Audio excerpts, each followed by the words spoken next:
Going live again.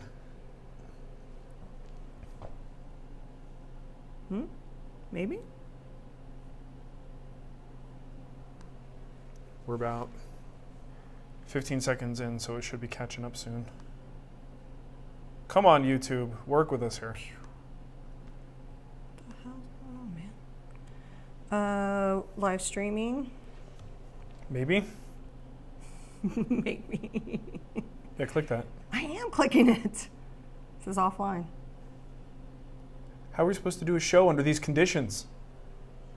Are you sure it's offline? It says I'm live and there's people here. Are they Stream seeing is it? up. Boom, baby. It's Oh, alive. they can see us? All right, don't you worry about it. People are seeing I it. don't know what's... Oh, live control room, maybe? Yes.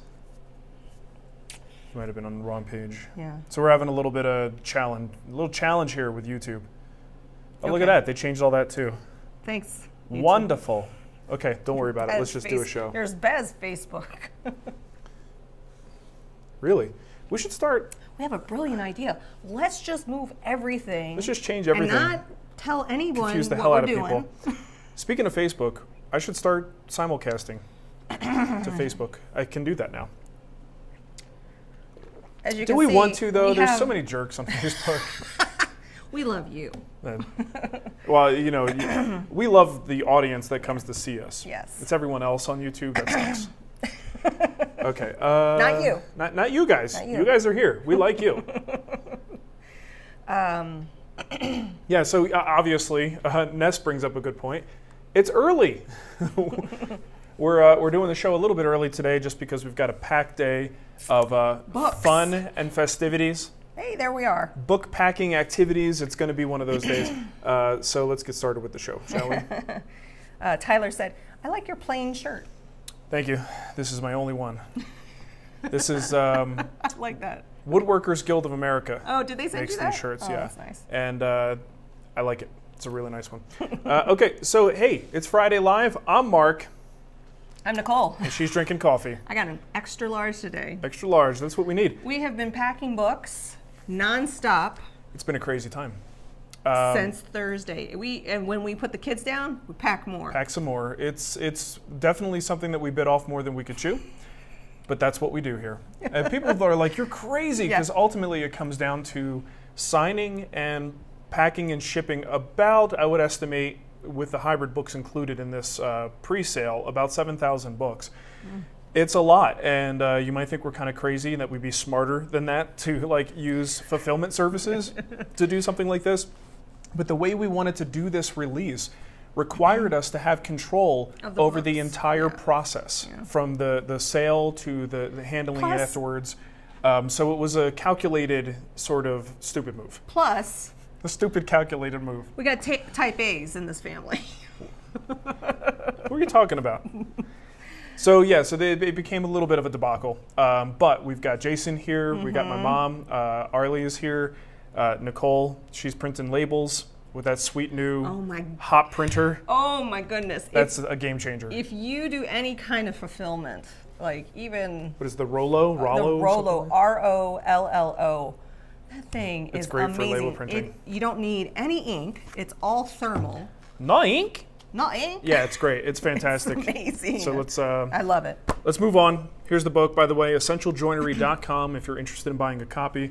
We're getting a little bit closer to a current order being able to go out. I'm going to estimate, you know, on the optimistic side, if you place an order today, maybe in a week we'll be able to ship that out. Or two. Two possibly, but we're working our hardest to get these out as quickly as we can. And Amazon isn't much help to people. Amazon is giving Are they long out? delays. They're out of stock too? Yeah, I think they sold out, so their delay is like a month or two. At least that's what they're saying. Well, that being said, it was originally a month or two. Yeah. And then they're like, we have stock. And then they're like, a month But or two. the problem is you we never have know. Stock. You never know with Amazon. So, The other thing is I did release a credenza video, so you may remember a couple of weeks ago I was working on that walnut credenza. Video is up, it's available. It's a long one, it's about 35 minutes long, so a lot of detail in there, and Jason's first full project with us, which was really cool, so go check that out. And the other update we have here is tomorrow, if you're in the Denver area, you may want to come by to the book release party shindig that we're having at Austin Hardwoods in Denver. So we will be there. The whole family will be there. I'll sign books. We'll shake hands. 9 a.m.? 9 to 11. Whose idea was that? Mine, because I like to get things done so I can get more stuff done after that. That's going to be... No, it's going to be great. So at 10 o'clock is when we're going to do the drawing for the jointer. Somebody is going to win my old 8-inch jointer. I still got to figure that out. I got it. It's all up here. So that is going to happen tomorrow. If you're going, I'll see you there, and it should be a good time. I just want to make sure people, like the last time we did a live meetup, I think people expected it to be a show. Yeah. Right? So we walk up there, and I was like, and it was like, people were like, you're not funny at all. It was really uncomfortable. This is a meet and greet, sign books, shake hands, talk, very casual event. It's not a show of any type. It's just... No demos. There's no demos. Just a chance to hang out, meet other woodworkers. Yeah, there'll be plenty of other woodworkers there looking to get a free jointer. So you can all talk about what you have in common, that you want a free jointer, you know, all that stuff.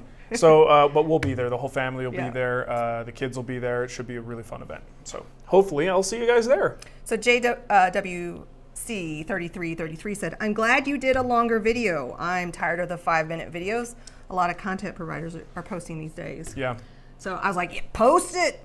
Yeah, it's and it could have been a little bit longer if I wanted it to. It was, you know, I like to have this division of content now, a very clear division of content between like what we do on the free site and what we do in the paid environment. But that said, still, you know, spending weeks on a project only to deliver a 5-minute video is really unsatisfying to me. I mean, even just reducing it to a 30-minute video is not as satisfying. Someone on the post said, "Wow, that was really long. I wonder what your guild content is like." And I said, "Longer. Our longest is 720 something minutes." Is that like the Rubo, or is that Matt's project? Yeah, Matt's. No one's gonna top the the Queen Anne High Boy.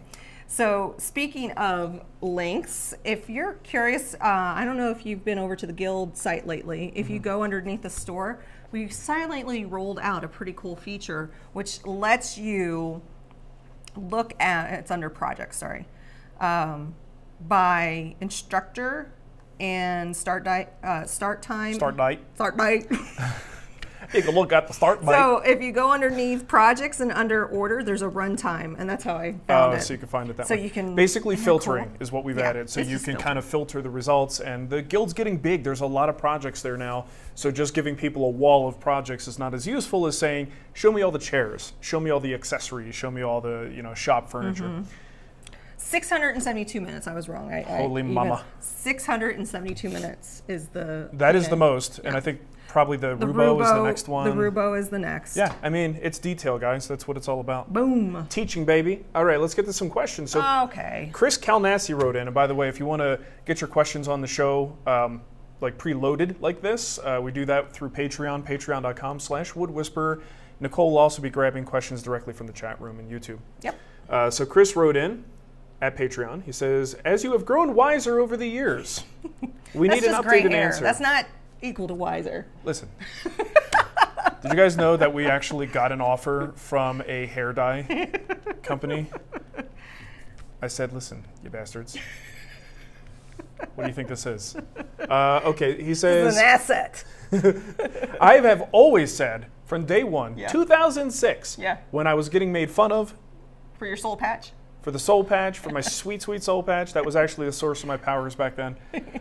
When I was getting sort of laughed at by the experienced old woodworkers in the industry, like, who's this young idiot trying to pretend he knows what he's doing?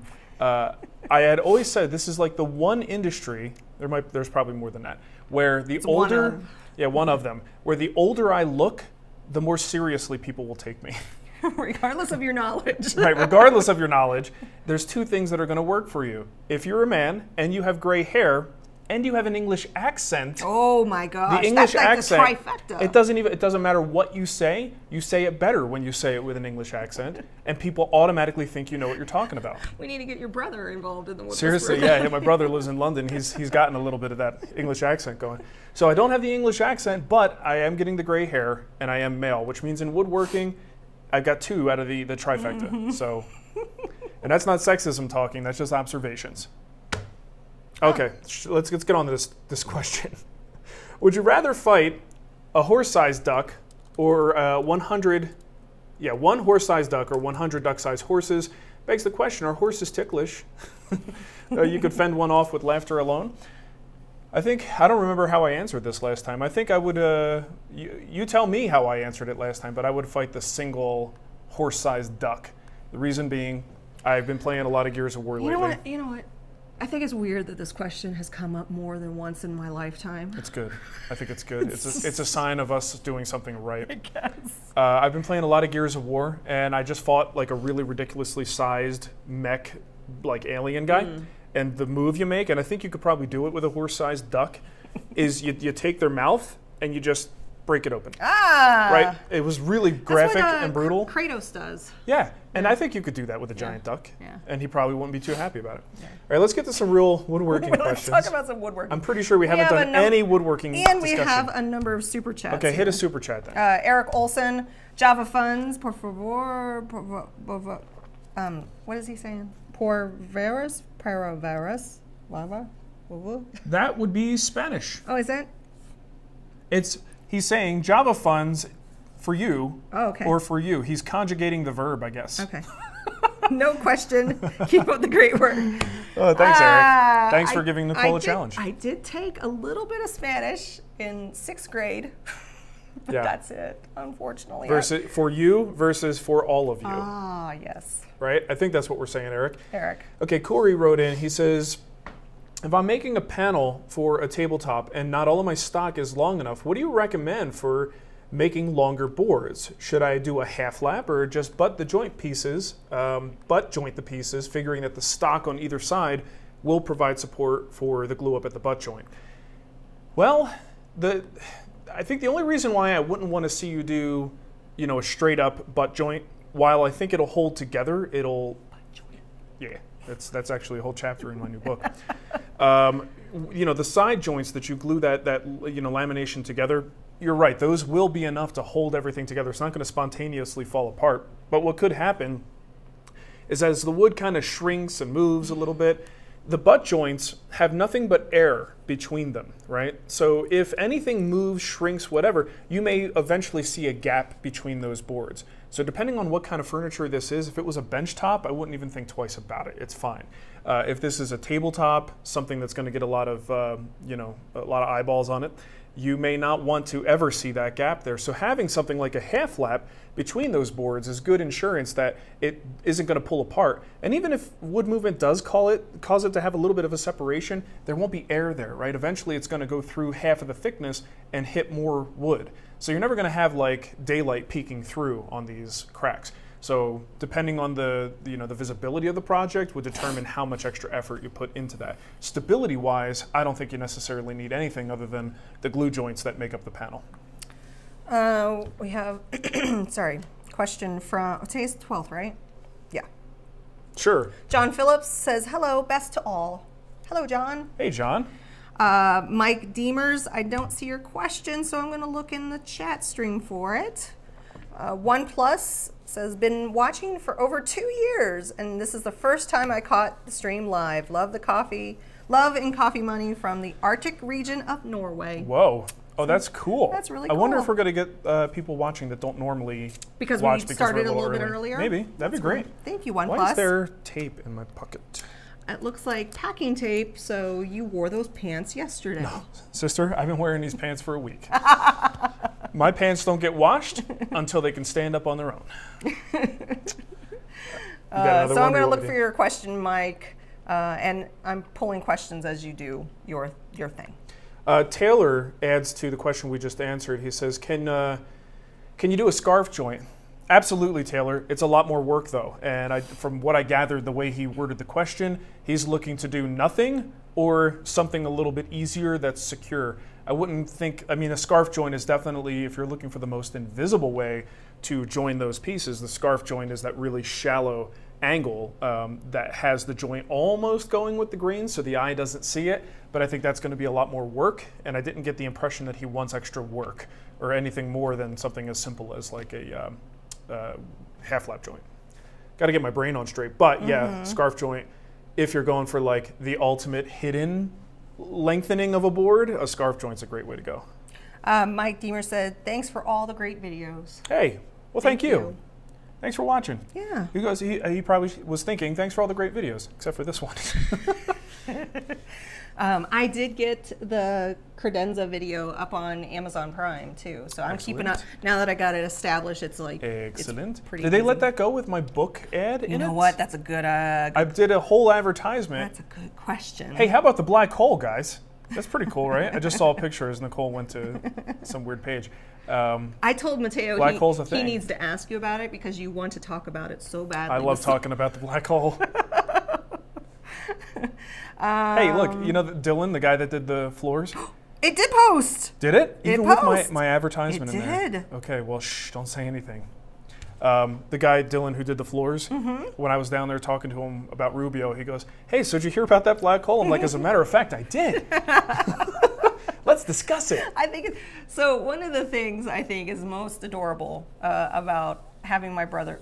I mean, I'm sure he's going to hate that I called it adorable. Oh, I think it's adorable. But too. I love. I don't know what it is. The friendship that you guys are forming and talking about Motley Crue. The Motley Crue movie. The Motley Crue movie. The Dirt. The Dirt on Netflix. Yeah. Because I told my brother and which is also an adorable movie. We grew up with a lot of music. Our dad was a musician. He played in a rock band. He took us to concerts. We went to an Ozzy concert. We went to Aerosmith. I mean, this is all in the 90s, okay? It was cool then. It's still cool. But I saw that there was a Motley Crue movie on Netflix, and I told my brother, I'm like, you gotta watch it. So I have yet to watch it. It's totally trashy and awful, but it's great. It's called The Dirt. He's the one that called Dr. Feelgood. Yep, he is. Chris thinks the black hole is super cool. It is cool. So do you know the answer to this question? Super cool. Brett wants to know if it's better for people to watch the new vids like the Credenza on YouTube or Amazon. I think he's probably talking in terms of monetization. We make money from Amazon Prime if you watch on Amazon Prime. And then I don't know that it's any more than we would make on a YouTube video. Yeah. Here's the thing, guys. It's a better experience on Amazon. Yeah, we certainly appreciate you thinking those thoughts. But my goal is for you to watch it in the way that is most comfortable for you. If I were watching a show, I would want to sit on my couch and I would want to watch it on a Fire TV, on a big TV, full HD. YouTube is fine. Well, in YouTube, you're going to get ads, most likely. I just think in general. Whereas Amazon, you won't get any ads. Yeah, you're not going to get any ads. Because if the you're a viewing Prime experience member, is just better. It really is. Right? It's so good. But if you watch on YouTube, that's fine too. But thank you so much for thinking of us if that's where your brain was going. Yeah. We appreciate that. You got any more? I got Patreons? Curtis Knight's question. He says, I dorked up a divider in a double bank of drawers utilitarian shop cabinet, and the full extension drawer slides are binding in the back 4 to 5 inches. My best estimate is that it's about a 1/16 too narrow at the end of the slide. Any suggestions for how to fix this? So if you are installing slides, if things are kind of trapezoidal or not perfectly straight and parallel on the way back, you wind up with a drawer that binds. That's what he's experiencing. Since it's utilitarian, I might just attack this at the drawer. It's going to be a lot harder to change the case, right? So if you've determined, get a square in there, figure out exactly what is off. It sounds like you already have. Take that drawer, go to the back left-hand side of the drawer, and start planing it. If you've got a belt sander, some type of a large format sander, just take that drawer, give it a couple taps up against there, reinstall the hardware, and see if you can't get that to... Sorry, I'm so sorry. There's so many memes going around about the black hole now. Oh, nice. So, sorry. Good job. Way to be with the show, Nicole. I'm sorry. I'm going to blame Brent for doing that. I'm like, I have to click this link. So just peel a little bit off of the back end of that drawer, put the hardware back on, and just kind of sneak up on it. It probably won't take much. If it mangles the back of the drawer, let's say it's a plywood side, and it will, and it's going to look like crap, who cares? It's on the back of a drawer for a shop cabinet. So that's how I would do. Relieve the material from the drawer box and reinstall the hardware. And that's all I have for pre-selected questions. We got Any more Snoop Dogg jokes you want to share with me, Nicole? Ron Breed wants to know, do you ever plan on getting into CNC? Not really. It's not in the plans. But now we have Jason on staff, and we could probably do something interesting if he wants to learn CNC. Doubt it. You're such a jerk. Look, CNC is fantastic. Yeah. I love the fact that people are good at it. I love that the resource is there for us. But honestly, considering your brother, having another person who knows how to do what I do so that we can do more of what we do is the most important. I doubt very much I will ever encourage your brother to go down a CNC path. If he wants to. Jason, I want some engraving. In his spare time, some engravings he has nights and weekends. If he wants to get a CNC and perfect the art, he can do that. Okay. But if he's working for me, we're doing woodworking in the shop. All right. The old-fashioned way. The way it was meant to be. With power tools. Real woodworking, Nicole. That's a joke, by the way. Ken Zaleski says, Mark, I'm looking for suggestions for finishing exterior shutters, Cypress. Oh, God. In Knoxville. I already hate this question, Nicole. I need UV proof stain/dye and a tough top coat. Thanks, guys. Man, outdoor stuff. It's one of the... I've written a number of articles on outdoor finishes, just things that I've tried over the years that have either worked or not worked in various ways. And then when I get this question, it's like, it's so tricky because here's the thing. Outside sucks, right? It kills just about any finish. No finish will last forever. The best outdoor finish is paint, but most of us aren't painting, right? We're not putting thick pigmented finishes on top of our beautiful teak and cedar projects. So since you're not using paint, you're left with these clear finishes. Clear finishes will just degrade over time, and that's why they have these UV inhibitors in them to try to prevent this. But it's always a losing battle. Eventually, everything will lose that fight. So when you make these recommendations, the question is like, how much maintenance do you want to do? If it's very little maintenance, what's the one that's going to last the longest? Well, even when it does last longer, when it does decide it's going to start peeling or bubbling or just, fading, you're probably going to have a big refinishing job on your hands at some point to just redo the whole thing. So I hate giving advice on this because I feel like, number one, I don't know what your goals are and how much work you're going to put into it in the future, but I also don't know how it's going to necessarily respond in your environment and how quick it's going to degrade.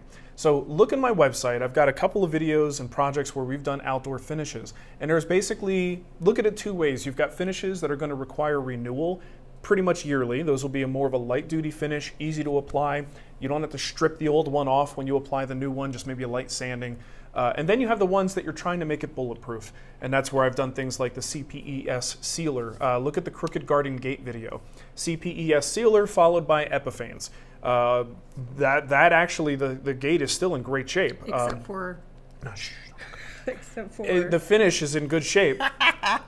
and it's holding up really, really well. So, but I don't know at some point when that starts to fail, I'm going to probably have to pull the finish off and then start over again. It's not something I could just easily reapply. Now that said, you can actually, as long as you stay ahead of it, before it starts to flake off, you can kind of sand it down and apply a fresh coat, but over time you're just layering finish on top of finish, and I don't think that looks very good. So it's always a catch-22. Outdoor furniture is tricky. Definitely not the finish you put on the table.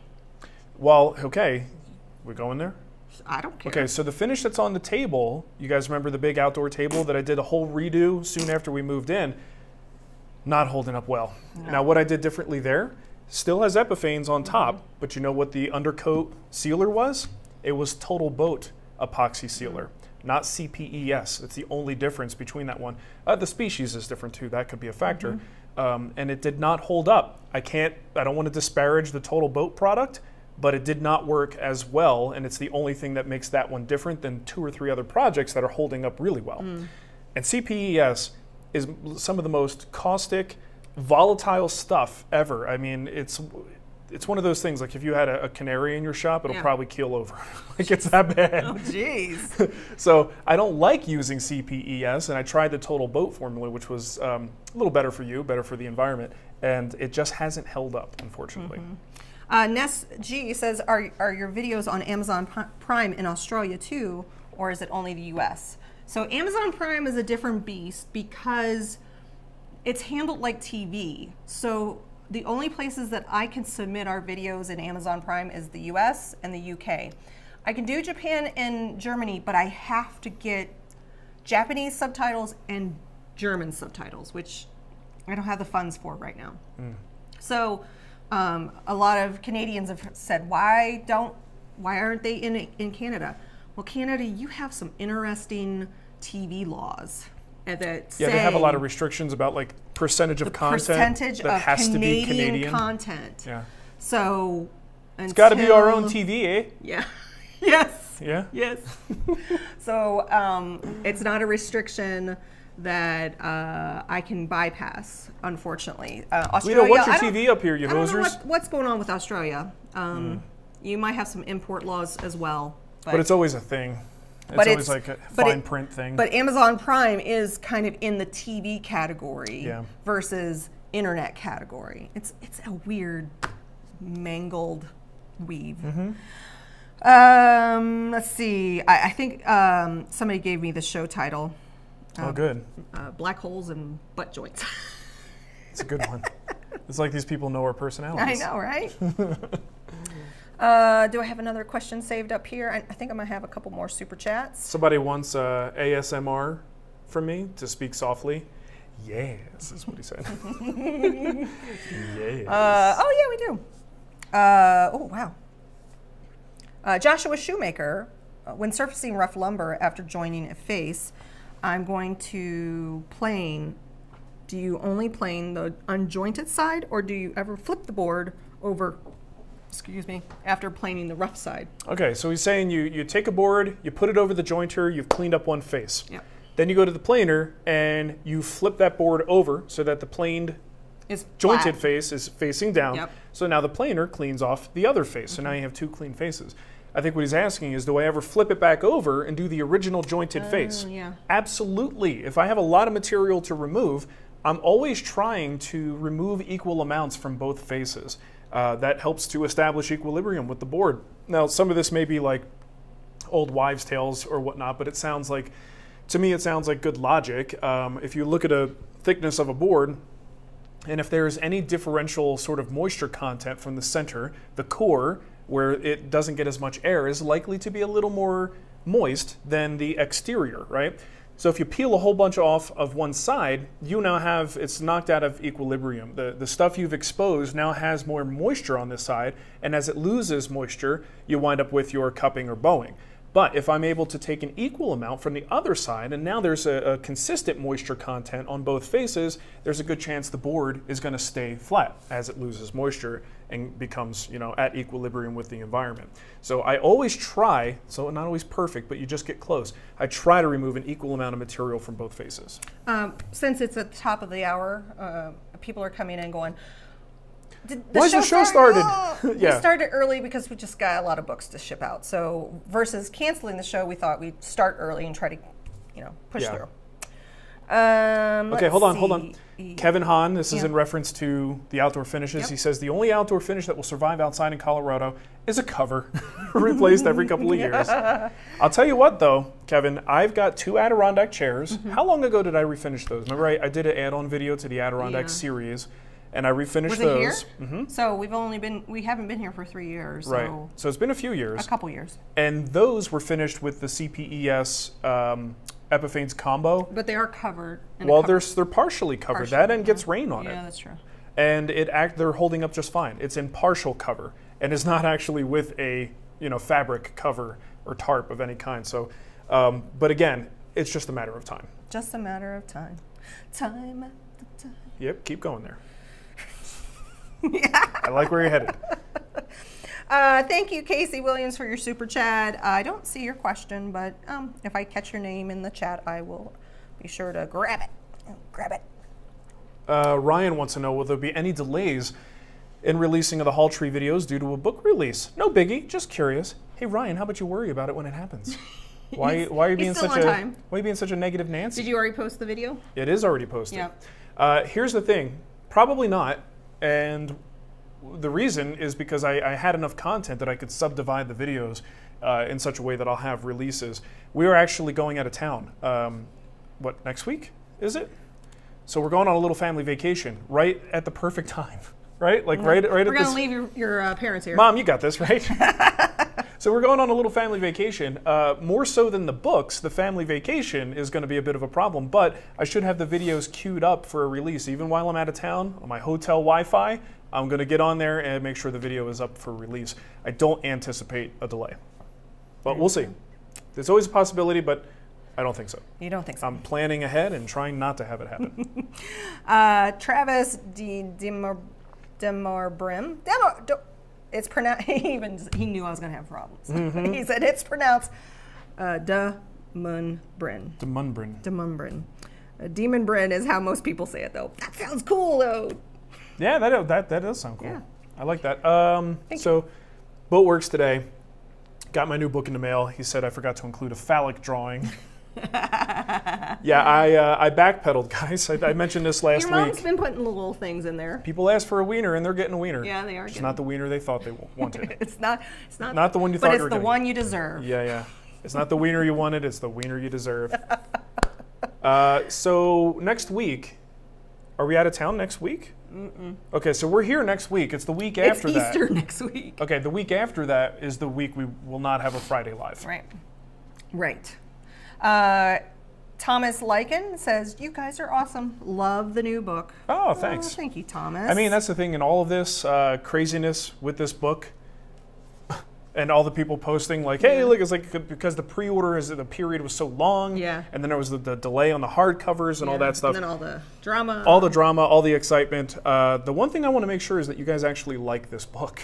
Yeah. Right? Like a lot of people are posting before they've even opened it. I put a lot of time and effort into this. This was a big deal for me. They approached me to write a book about joinery, thinking in terms of like a small format, like square. A lot of the stuff that Springhouse Press does is in that smaller format.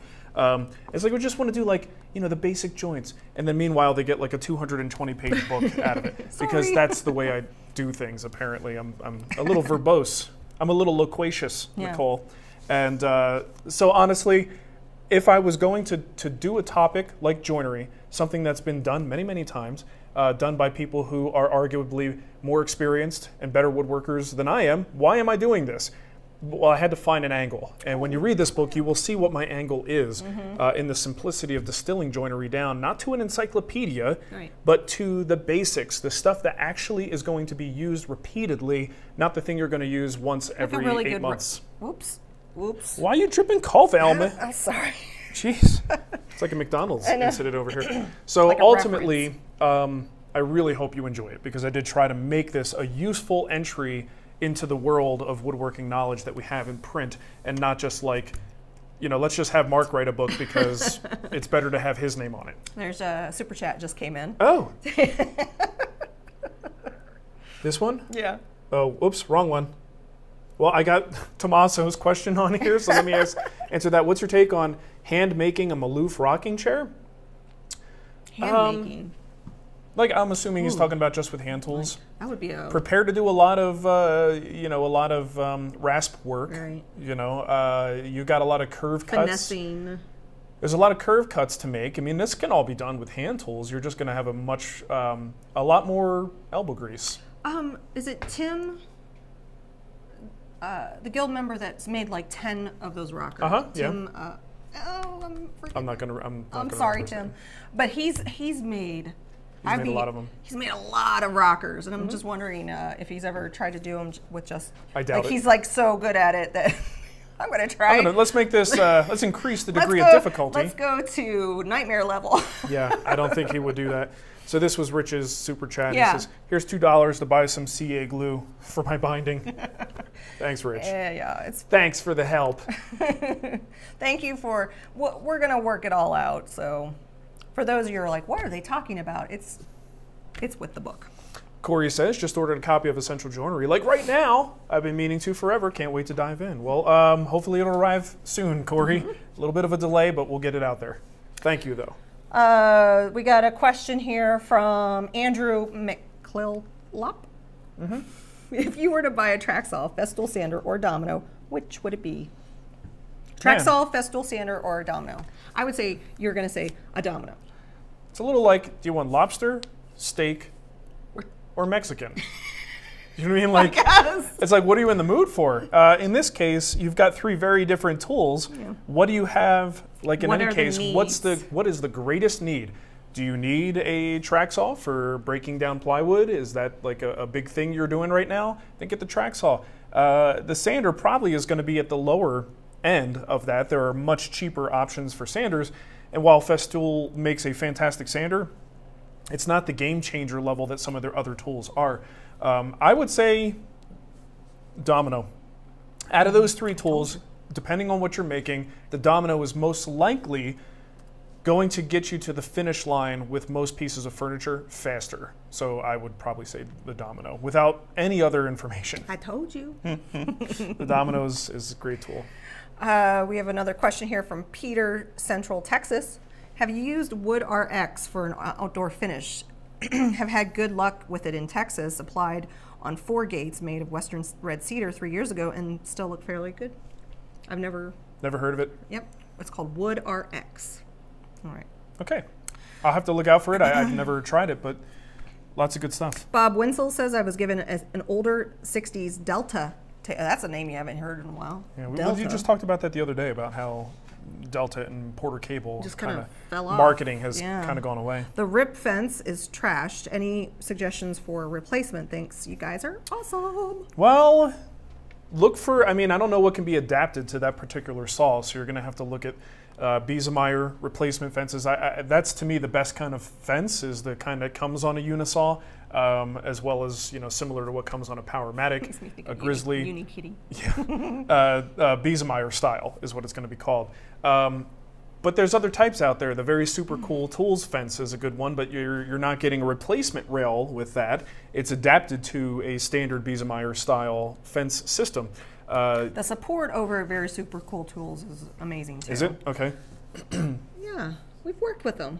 Yeah, but how do you know anything about their support? Because they have a whole thing where they work with you on finding the right fence and all of that. How did I know that? I go to their website. Well, that's what I said, really. And you're looking at me like I should know that. Yeah. I didn't know that, that's all. You're so weird. So there's also, there was a fence that I bought to upgrade my old Craftsman. This was years and years ago. It was a Vega fence, V-E-G-A. It's not necessarily a Biesemeyer style, but it worked, and it was something that reliably locked down where you put it on its setting and worked really well, so that's something to look into as well. Chat room might be able to give you better suggestions.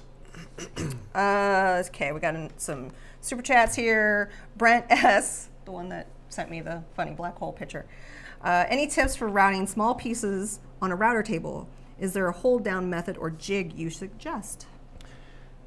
Depends, man. A lot of times if you have really small pieces, you're going to have to design something custom. You got to, let's say you're routing small little strips of something. Well, you can just kind of cut a U shape out into another piece, a piece of plywood or something, where you can nest that in there and then safely run that through. So yeah, there are definitely ways to do it. I don't know of any like one size fits all kind of jig, but think in those terms of making something customized for those small pieces.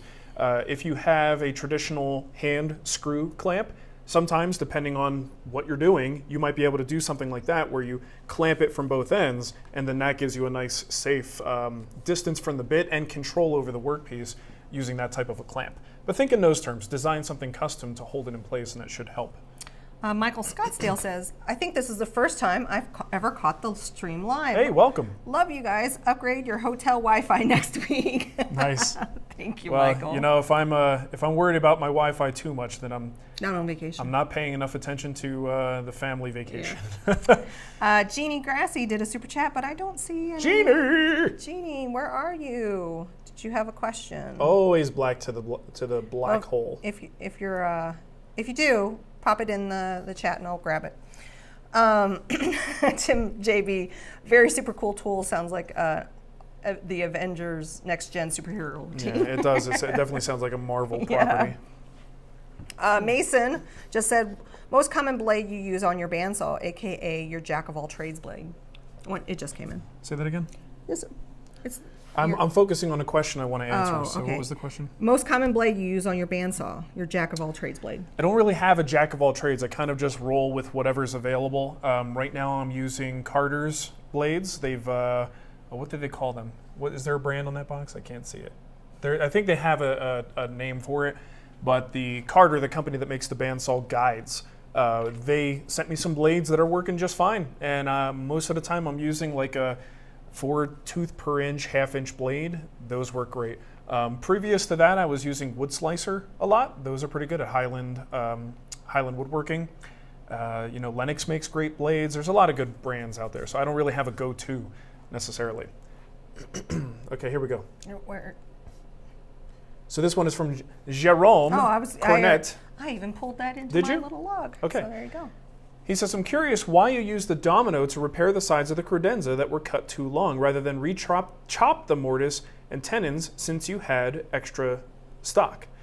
It was a matter of principle at that point. I had already, if you watch the video, already gone through trouble of trying to find good grain for those side rails. Okay. The other thing is, once you cut those angles and you get all that finesse work done and you've moved on, your brain doesn't necessarily want to go back there. Mm-hmm. So completely redoing the rails was definitely an option, but I'm going to reverse that question back to you. Why would I recut brand new material if I could reuse the old stuff and save time, right? Time was a big factor in that. Well, when you get that kind of a setback, all you want to do is get back to where you were so you could just move on. So if you have the domino and you could do it, the domino didn't detract from the piece at all. It didn't make the piece any less strong. It just made my life easier. So that's the reason why. It's certainly an option to go back, start over, redo the mortises. I can also tell you that putting new mortises into those feet would be a nightmare. Whereas you don't have a square or flat reference surface. So that's a logistic reason why you wouldn't want to go that route. But ultimately, it was just about expedience and getting the job done and reusing the same parts. And it was kind of just a matter of principle. I didn't want to waste this perfectly good material if I could just cut it down and get it back in there. Jeannie, I don't see your question. Jeannie. Just copy and paste it again, and I'll get it. I've scrolled up as much as I can. I can't see you with the question, but I see the answer. Someone is asking, here we go, this one. This reminds me of when Arnold Schwarzenegger goes into the store to buy Turbo Man the day before Christmas, and the whole store starts laughing at him. He's like, he wants a Turbo Man! So Moose wants to know if there's any discount codes for the Festool Domino. Festool doesn't do. They do have a recondition program. Uh-huh. Used and reconditioned are probably your only shots at getting any kind of a discount until they raise the price and pretend it's a discount. Yeah, because the price is going to go up. Yeah. Make it feel like you're getting a discount. Yeah. And on occasion, you might find stuff on eBay or keep your eye out. But here's the Craigslist, thing, man. Facebook. Like Festool has a high resale value. Mm-hmm. It's like selling Lee Nielsen planes. A lot of times, you're lucky to get 10%. Aftermarket sort of thing. It's tough. Everybody wants them. Jay Cooney says, any pre-orders for the guild projects in the works? Yep. I ended up getting 3 pre-orders with the hall tree last week, and looking forward to new ones. Yes, we don't know what. We have a couple in mind. I just have to have time to focus on it. We have. Hold on. Jerome is clarifying. I didn't mean to cut additional stock. I mean additional length to the integral tenons in the existing leg, but I understand now, especially cutting the mortise. Yeah. So right, cutting the mortise in the shaped foot, but you're also now cutting tenons on a shaped rail. So you have one flat side. When you're trying to cut that tenon, how do you reference on the curved side? When you flip that over, it's wobbling all over the place. So you have, in both cases, the foot and the rail, you have a challenge for how to position that piece. Unless you've got something like a multi-router where you can keep it flat and then remove with a bit this way and kind of remove the material that isn't the tenon, it's not going to pan out. Scroll down all the way. Get to the chopper. There's Jeannie's. Okay, she's trying again.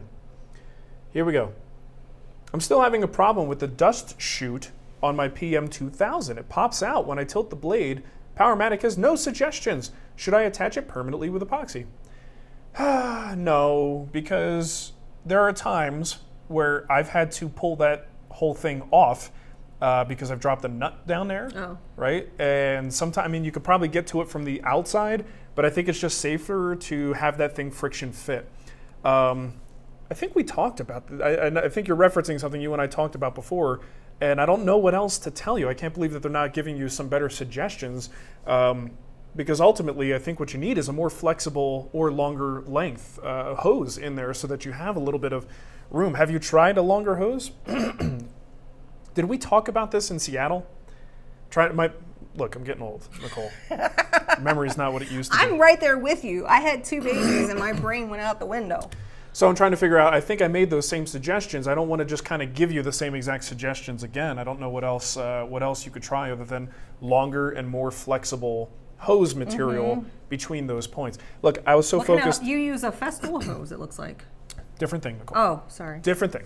I saw a hose on the table saw. Yeah, we're talking on the inside of the saw. There's a hose that goes from the dust chute that surrounds the blade and goes down to the port that connects to the 4-inch connector on the outside. What kind of hose do you use? The one that came with it. Mine doesn't have that problem that she's having. So if the hose isn't long enough, every time you tilt the blade, or if it's too stiff, you could wind up having it pop out. All other things, short of doing anything else, if nothing else is working, then I guess epoxying that thing in there might be your only choice. I just get nervous about something falling in there and getting stuck, and then you don't have access to it. Somebody said, she said, can't use magnets. It's plastic. Yeah, it's a plastic connector. She said, yes. I don't know what yes was to. There's a 20-second delay. We never know exactly what people are referencing. What did I say 20 seconds ago? I don't know. We talked about it in Seattle. Yeah. I don't know. I was petting a dog half the time. What do I know? Ken Smith says, I'm interested in joining the guild. What is the cost and how active are the members? I'm pretty new and none of my friends care about woodworking. I need people to talk to. I'm lonely, LOL. Well, we do, a lot of people do refer to the guild as the Lonely Hearts Club. Do they? Yeah. I didn't know that. Yeah. And the guild, it's an interesting thing. Inside the guild website, you do have the ability to try it for free. To sort of talk to the instructors, to ask questions of the instructors, interact within the project, right? So each video that goes up, there's a comment section and you could leave questions. So there's that sort of interaction. There's not as much guild member interaction there because most people are just asking a question about the project and the instructor addresses it. Sometimes other people will chime in. But where the magic of the guild happens, and I hate to admit it because I don't like being tied into another company's platform, but some of the most amazing sort of friendships and useful conversation happens in the guild Facebook group, which is on Facebook. We have people who are in that group who have an account on Facebook only to be part of that group. Or they create a separate account that's separate from their family stuff so they don't have to look at all the other crap they want to ignore and just focus on that group. It is a gem out there. So I would say the guild community is alive and well on that platform. Yes, very much so. So I would encourage you to join that as soon as possible. And I'm there a lot, and you know, both of us are in that environment. And I'm always looking at, Facebook likes to roll out features. I try different things, and you know, it's a way to build community.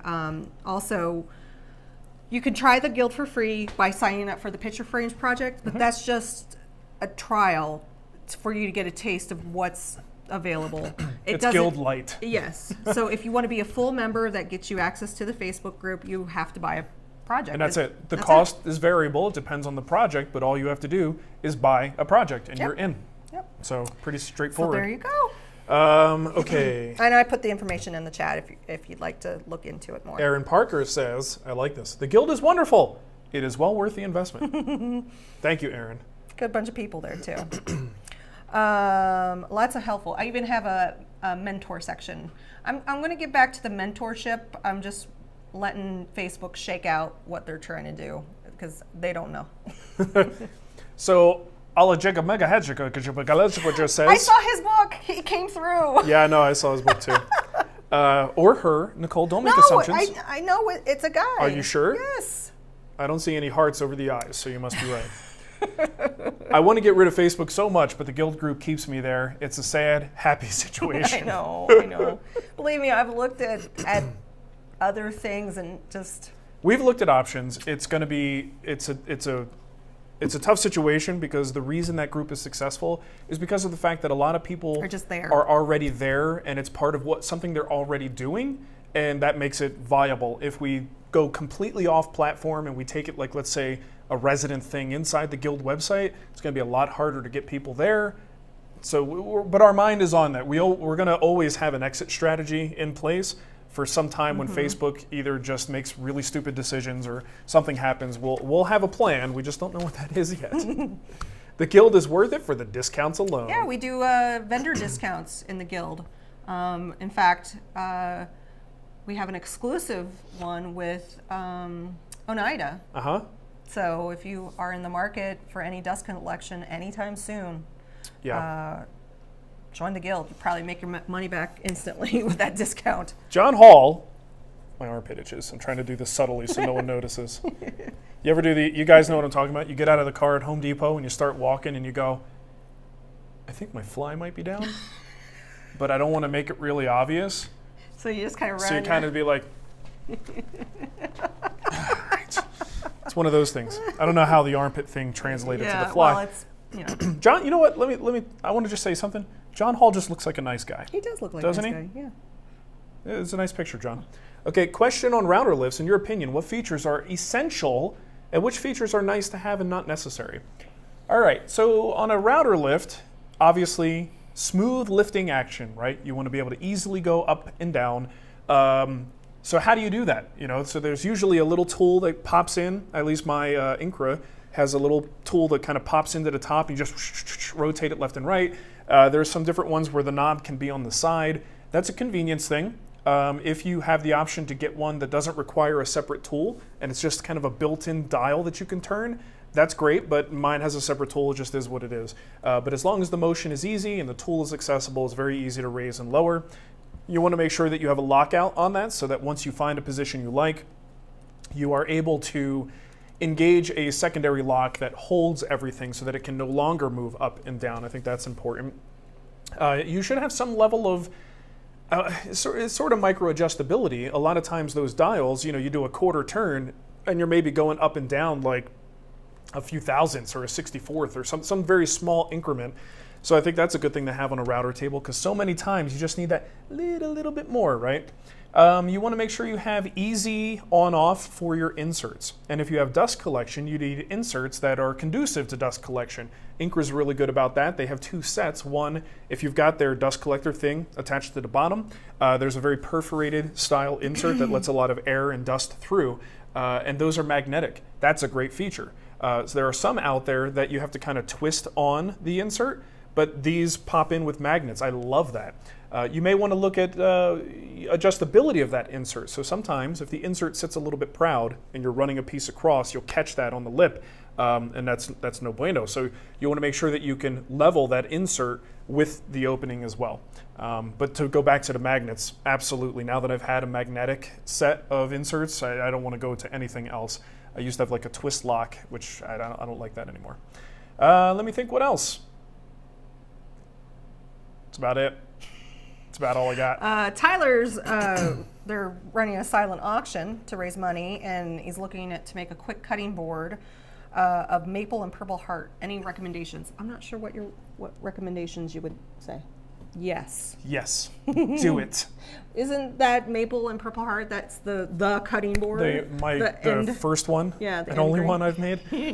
Yes, I believe it was I'm either. Pretty sure it is maple. And I know one of them I made heart. was birch, just because that's what I had at the time. Right. But yeah, maple and purple heart was that combo. Yep. A lot of people will tell you not to use purple heart just because like the dust is toxic. In the format of a cutting board, I don't really think it's an issue to be worried about.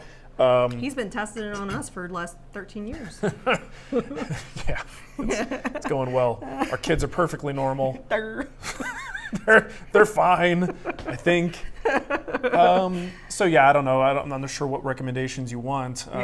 But cutting boards are always a bit of a contentious sort of issue because you got to talk about food safe finishes and all that stuff. I'll give you a recommendation on finish. I would use a polymerized oil.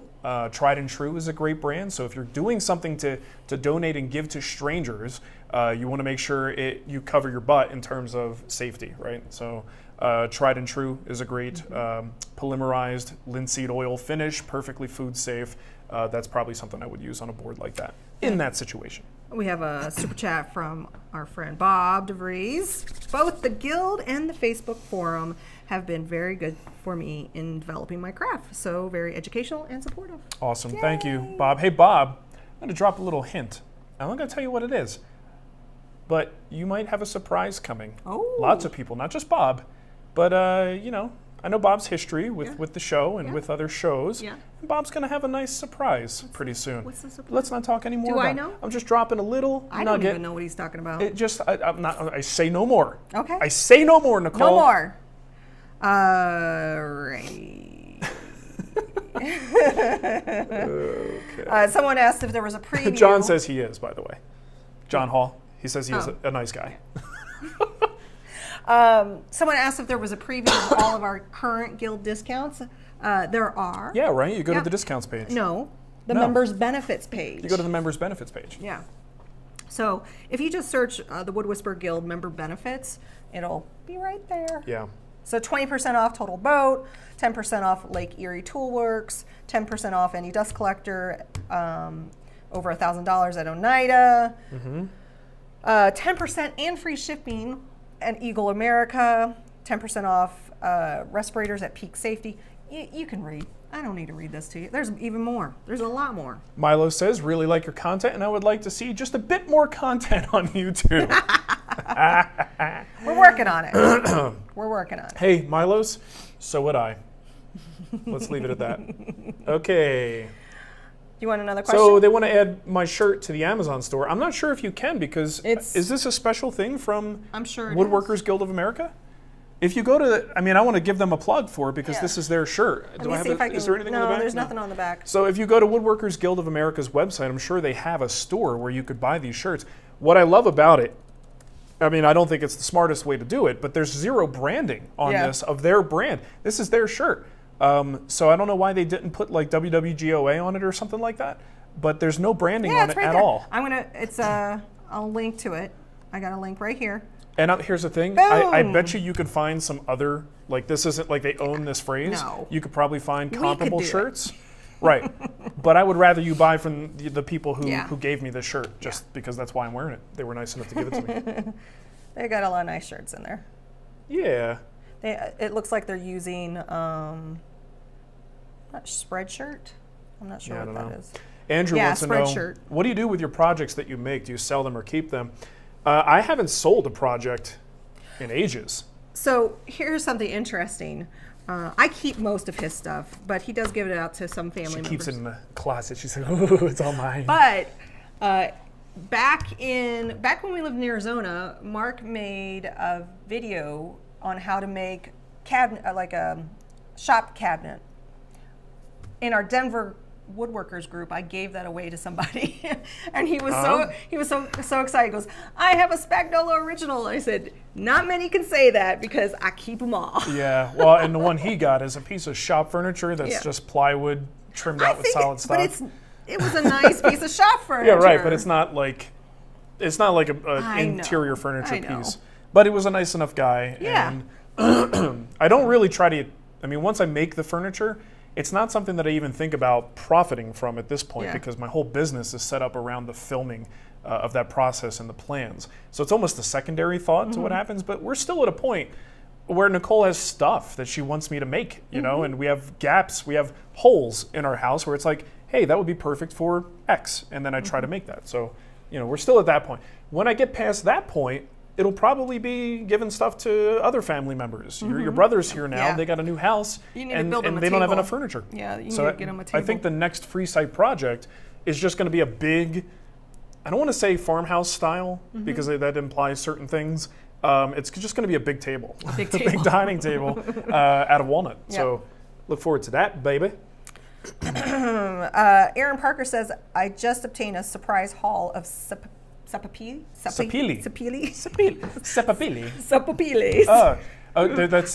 something that you would get a giant haul of is sopapillas. Sopapillas, that's what it is. Big sopapillas. Go ahead. It's very prone to tear out when and hand planing. Yep. How high of a blade angle should I try to avoid tear out? I don't know. What do I look like? Shannon Rogers? 50 degrees? Oh, that's awesome. I've got a low angle jack that works really well, and when I'm dealing with either figured wood or really temperamental grain, I've got one that I believe the grind, I don't remember if the grind is 50 or if the combined angle of the bed plus I'd have to look up what I left it at, but I label it with a Sharpie so I keep it straight between my 30 and 50. But I find that 50 degree, while a little harder to push, becomes a lot more forgiving when you've got that temperamental grain.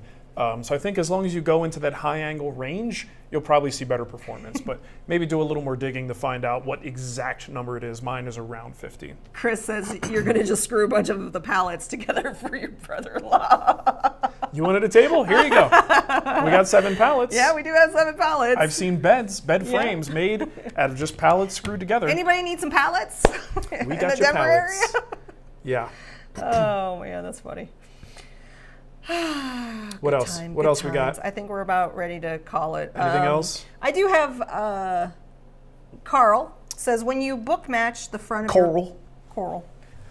When you book match the front of your latest project, do you use a spline or just butt joint? Just what you saw in the video. I don't know what I said. I didn't watch it. He should watch the video again. I leave nothing out. No splines, no dominoes, no nothing. You don't need them. Like in that video, I used dominoes on the top. The reason is because the top was like 66, 70 inches long, something like that. So when joining those pieces, there's a lot of opportunity for them to kind of slip from one another. And if I were to use cauls to hold them down, I would need a lot of cauls. So for extra security, I use the dominoes to help keep the pieces from slipping past one another. When I'm doing a small panel, it's just an edge joint. You don't need any other reinforcement for that whatsoever. The glue is perfectly fine. But I have more control over it. It's easy for me to correct if things kind of move. So yeah, nothing, just what you saw in the video. Elliot, I want to upgrade my miter gauge with something a little nicer. I was thinking the Incra 1000 HD with express slide over the Incra 5000 for more flexibility. Did you consider this prior to getting the 5000? I was reading, I get distracted. I'm sorry. Yeah. What's the question again? Basically, Incra 1000 versus the 5000. Blah, blah, blah. The people I know that have gone the Miter Express route have regretted it. And not because it doesn't work, but because it's a little too small. So the idea is you could take the Incra 1000 HD, you put it in the Miter Express, and it becomes a sled. Sounds like a great idea. And if you're working with fairly small parts, that will work just fine. But the 5000, if you're really using the sled a lot, that's the way to go. You just got more surface to work. You've got, probably a longer fence. So I have, this was like when the Incra 5000 became a topic of discussion in the guild group, a few people did go with that Miter Express, and I recall a couple people just being like, yeah, I kind of wish I went with the 5000. Oh, interesting. Yeah. So hold on, I wanted to get Braxton's question in here. You'll like this. Braxton says you have to hit Casa Bonita for the sopapillas. Casa Bonita, Casa Bonita. Casa Bonita, it's like a cheap Mexican Disneyland. It is. It's definitely an experience. You know what's really Just make sure you wear a cool? diaper. Since if you're not in the Denver area and you play video games, this is so random. Check out South Park's latest game. What's it called? Nothing but no. I don't know. I don't play those immature games. South Park Nicole. game. I was trying to remember what it was called. Oh, the Fractured Butthole. Yeah, that's not new though. It's not new, but there's a DLC that you get to go to Casa Bonita and play in Casa Bonita, and it's very accurate. Yeah, I got you. So. All right, anything else? Are we good? Is that a show? I think that's a show. You want to pick a winner? Oh, they're very upset that you didn't show blast gates in your last video. That was already filmed. Yeah, that was already You have to filmed. wait for the next video. Yeah. It's probably not going to happen anyway, because right now I don't actually have manual blast gates anymore. It's all automatic. Yeah. But maybe I'll take a film, and on those IVAC blast gates, if it's closed, it's red. If it's open, it's green. And that's the only way you could really tell what state it's in. Yeah. I'll take a video of it changing from red to green. How about that? All right. Cool. What are we doing? We're done? Yeah, because I got to go pick up Ava soon. Let's get a winner. Winner, chicken dinner. I could pick one from my set if you want. Yeah, I picked I picked last week. You do it this week. Let's do Curtis Knight. Curtis Knight? Curtis. Is there a Curtis Knight in the house? Yes. So Curtis Knight had the question about the drawers that are tight in the back. Yep. So Curtis, you email Nicole? Yes, email me, Nicole@thewoodwhisperer.com, especially because it's kind of crazy. In fact, Eric Litt emailed me. He goes, not to be that guy, but... Oh, you're being that guy. I was like, oh, I forgot. Thank you for emailing me. I'm so sorry. Yeah, guys, remember, you got to smash that like button. Oh, stop it. No, Nicole, it makes a difference. Look, there's only 79. Now watch this experiment. Okay, ready? Everybody hit that like button and watch that number go up. And again, I don't know what it does. Do you know what it does for us? Not on this channel. I don't think it makes any difference. But it's nice to see. Yeah. It makes me feel good when I go and look at it and I see all those thumbs ups. And then the thumbs downs. Everybody's like, "Ay," like the Fonz. Ay. All right, we're gonna go pack some more books. Yeah, we're gonna go pack books. And, again, anyone local in the Denver area this weekend, we have that little meetup, book signing, book release party, and free jointer giveaway at Austin Hardwoods in Denver. We will be there from 9 to 11. If you don't live here, it's okay. It's not. I mean, it's not like it's a. What do you mean by it's okay? That you don't live here. I mean, what does that mean? No, I'm saying we have people that are coming from out of town and they feel kind of bad. They're coming for a 2-hour thing. Why do you feel bad? I don't know. I just kind of do. Well, if they're that excited and they want to join her that bad, they're coming. All right. Nicole's like, look, if you don't live in Denver, it's okay. Yeah. Don't hate yourself for not living in Denver. Not everyone can live in Denver. But seriously, if you guys are going to be there, I can't wait to see you. Shake hands, kiss some babies. Yeah. That's what we do at these events. Tyler said, my babies will be there. Are you guys, don't kiss my babies. Please don't kiss our babies. Nobody kisses our babies. They've been sick. Are you guys still using the other program, Crowdcast? No. We tried it and I found it wanting. Yeah. It was a great concept, but I don't think it's ready for the kind of stress which is crazy because they do some pretty impressive things with it, but it isn't ready. It's just not. It's not as good as what we're using for free, which is unfortunate because they had a great feature set. I was super excited, but I said, refund, please. Still need some tuning. Well, they don't have the power of Google behind them. So Brian said, "I'm driving in if Jason's going to be there." Yes, I think Jason will be there. Yeah, I think it's going to be a whole family thing. Jason and his family will be there. We'll all be there. Hanging out, signing books, talking. I get a little nervous at these things. Yeah. Maybe not nervous. I get a little overwhelmed at these things. So you'll see me like this. You'll just see one eyeball peeking out from behind Nicole's head. I'm also going to be in dad mode because the kids will be there. Yeah. So. Well, Grandma will be there too. Yeah, so forgive me if I look very busy and very distracted. A little distracted, and there's probably going to be a lot of people. So if I don't get a chance to talk to you personally, sorry. But just fight your way to the front. Yeah. Well, I'm going to guess. We'll see what it is. We'll probably set up a little table because you're going to, if you have the book, he'll personalize it. Or if you want to pick one up there, we'll have them there as well. Nice job making Braxton feel bad, Nicole. Did I? I'm sorry. He says Denver is a wonderful place, and I feel bad that I don't live there. Aww. Braxton, don't you live like in Vegas or something? I think he lives in Vegas. Does he? I watch Braxton on his bike. He does tricks on his bike. Does he? These are just things that I know. I watch him on his Facebook page doing fancy tricks on his bike that I would probably break my neck trying to do. Yeah. Okay, I think we're done. Have a wonderful weekend, and hopefully we'll see some of you on Saturday. And if not, we'll see you next Friday. And if you haven't gotten your book yet, it's coming. I promise. Oh yeah, it's on its way. I mean, we're sending hundreds out a day. The last shipment, we popped out almost 500 yesterday. The mail is like, no mas. No mas. Please, no. Okay, thanks, everybody. We'll let this roll for a few seconds so that the feed doesn't end abruptly. Yep.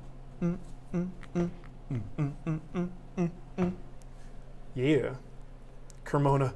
What's Cremona? Yeah, he does live in Vegas. Okay, I thought so. I know something about you, Braxton. Vegas is super fun until it's not. Okay, I think we're good. All right, thanks, everybody. Peace. Peace. Good show.